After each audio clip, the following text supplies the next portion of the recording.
Today, I'm talking about the Enhance Duo.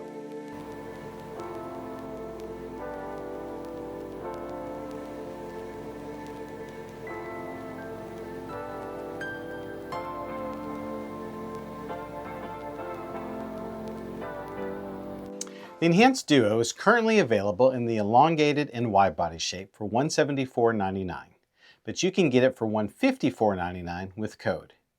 Even better, they now have a special bundle price where you can get two duos. Duo? Anyway, you can get two for $2.99 or $2.79 after code. They come in this one really good looking colorway.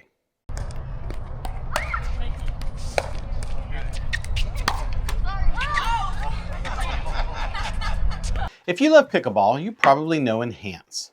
You've seen the Dink Master, you've probably brought their weights, and you've definitely seen their instructional videos. Connor basically taught me how to play pickleball. And now they've jumped into the paddle game. They have the Sweet Spot Pro, the Banger, the Gen 4.5, and these were all solid releases, but maybe not broadly accepted. But this Duo has really put them on the map. And now the Turbo series has followed. That review will come soon.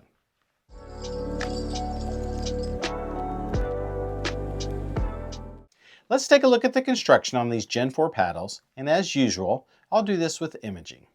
Special thanks to my friends at Sulphur Springs Imaging for these views. Let's take a look at the Enhanced Duo on X-ray here. You can see it has a full foam core surrounded by EVA, but this is in a peninsula fashion. You can see it has a honeycomb polypropylene core as well. This is the rubber band around the handle, and of course these are the staples holding the handle together. So let's zoom in on this. And you can see this classic EPP core. If you can see, these look like very tiny little beads here. Let's zoom in a little farther, and you can see those circular beads. That's classic with EPP. Then you'll see there's EVA around here. Now on CT scan, we'll look at the cross section, and you'll see that this is not just a floating core, that it's actually in a bit of a sandwich application peripherally here. And then of course this is the edge guard. Let's zoom back out. I don't see any perimeter weighting. Might be a little bit thicker right here, but that just may be edge guard, but I don't see any obvious perimeter weighting on here. Other than that, it looks like a traditional foam surrounding foam in a peninsula format. If you zoom in here, you can see that that core comes all the way down into the neck and then stops right as the polypropylene kicks in. As far as the distance on this, so this foam is approximately 17 millimeters there, right there at the throat. And if we look up through here, it looks like it's going to be the same near the top. If we measure that, 15 millimeters. So it's about the same. I may have been off just a couple of millimeters on my measurement there. But otherwise, it looks like a fairly standard core on X-ray, but we'll take a look on CT and see how that looks different. Here we have a coronal imaging of our Enhanced Duo. You can see the handle here, the paddle's at a slight tilt, but as we scan through it, this is similar to our X-ray. You'll see as the core starts to come on in here, as with many of our paddles, we have a little bit of rectangular reinforcement here laterally.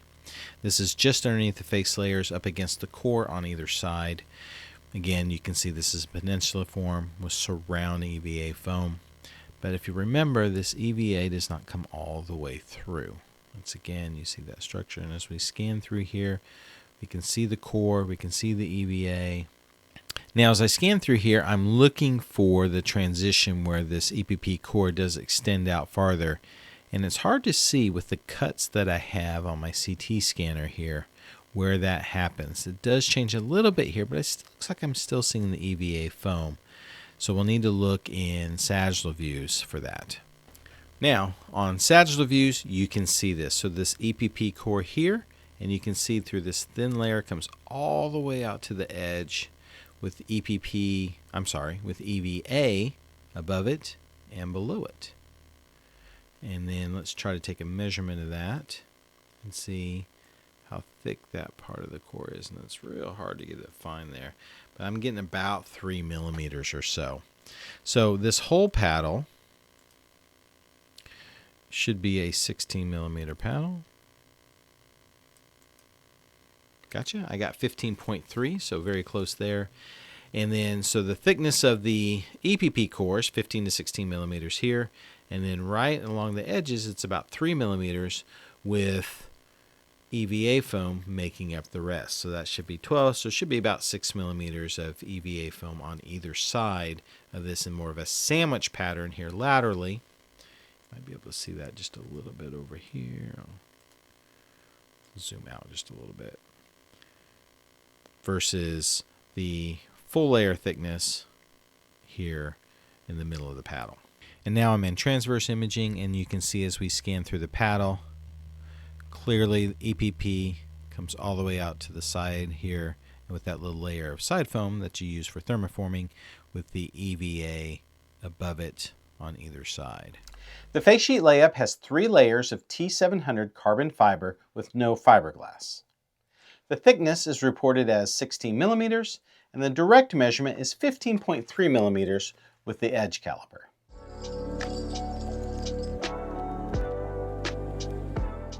On my testing, the initial pair of duos were on the heavy side with static weights of 8.22 and 8.23 ounces and swing weights of 116 and 127. I reached out to Drew of Enhance, and he said those were outside the norms and sent me 2 more. So now I have double duos. Duos. Anyway, these were lighter and more in line with what I've seen reported from others. The wide body shows a weight of 8.05, swing weight of 112, twist weight of 7, balance point 235. It has a 5.3 inch handle, and the grip circumference is 4 1/8. The elongated came in at 8.06 ounces, swing weight of 120, twist weight is 6.5, balance point of 242 with a 5.5 inch handle. These are more in line with their competitors for their shapes and make these paddles very playable out of the box. It is rare for me just to want to play paddles stock, but other than a cap coin on the elongated, I really like these stock. I put 2 grams of weighting on the lower corners of the elongated to give a swing weight of 122 and a twist weight of 6.7, and with that cap coin I got a balance point of 234. I like this a lot, but I don't find it a lot different than stock, so I think you can go either way here. If you'd like more plow through for your wide bodies, put 3 grams at 3 and 9, and you'll get these stats on the screen. But for me, the stock wide body is the play. Plenty of stability there, nice and quick, but still packs a punch.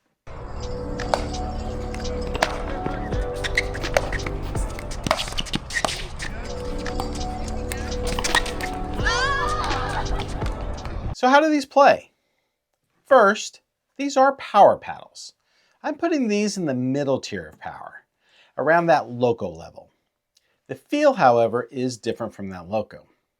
But these paddles can drive a ball well from the baseline and have plenty of put-away power.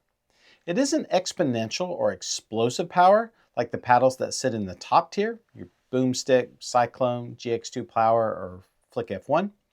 I don't think it has the potential of the loco either, but it's closer there in drives. It isn't quite as poppy at the kitchen, but it is still above average here. Where this paddle really stands out is the feel. Most of your power paddles have a hollow and stiff feel, and many people like that. That Boomstick, Inferno, Loco, Honolulu CR series, all these paddles are hollow and stiff. This paddle is dense. It's a little more soft than hollow. This makes it closer to the GX2 Power, which for the longest time stood alone as the only power paddle with a different feel. But if you like a denser feeling and a bit softer feeling paddle, but want very good power, this is your paddle. As far as the shapes, they both play great. I typically play elongated paddles, so I naturally lean towards that one. But I have to say there were several games where I seriously considered playing the wide body more. I'm going to tell you to go with the shape that you prefer, and you'll be very happy. And if you normally love hybrids, I would lean more towards the wide body because it has plenty of power and swing weight, more like hybrids. Now, a quick note. They are coming out with a hybrid version. This is going to be the same shape as their EPP Turbo, which is a long-handled, short-faced hybrid. So if you are more in line like that, its handle is 6 inches, actually functionally it's 6 1/4, then be on the lookout for that coming out for the Duo soon. If you've been watching my stuff recently, you've probably seen that I've been really digging the denser, softer feeling paddles recently. If you like that, then you need to take a serious look at the Duo. If you know you like hollow and stiff paddles, then this may not be your feel. You'll probably want to consider the turbos from Enhance in that situation. The spin on these, very good. The baseline grit on these are very good, but this is traditional peel ply and not a durable grit, but I'm sure Enhance is working on it like every other paddle company out there. What I love about the denser, softer feeling paddles are the touch shots, the drops, the dinks, and the resets. And kudos to those of you who can hit those shots well with a stiff paddle. But this 3.5 at best player just can't hit those well with a boomstick. So who is this paddle for? If you like a denser, softer, and not overly hollow feeling paddle, if you like a good power, but not over the top explosive power, and if you like a, frankly, sharp looking paddle, this paddle's for you. It's not for people who want that stiff and hollow feel or want that thunk sound. It's not for people who want max power or max control, or people who want an exclusively traditional hybrid shape. Basically, if you were going to build a paddle for me, all the things that I want, this is the paddle you would build. So yeah, I like the Duo. I think it delivers on quality, power, feel, performance, and value. It's one of the best paddles you can buy, period. So I'm giving this paddle 2 thumbs up. I like it. I hope you like this. Do me a favor, like the video and hit that subscribe button. It costs you nothing, but it really helps the channel grow and get in front of others who might want to see this as well. Y'all take care. Peace.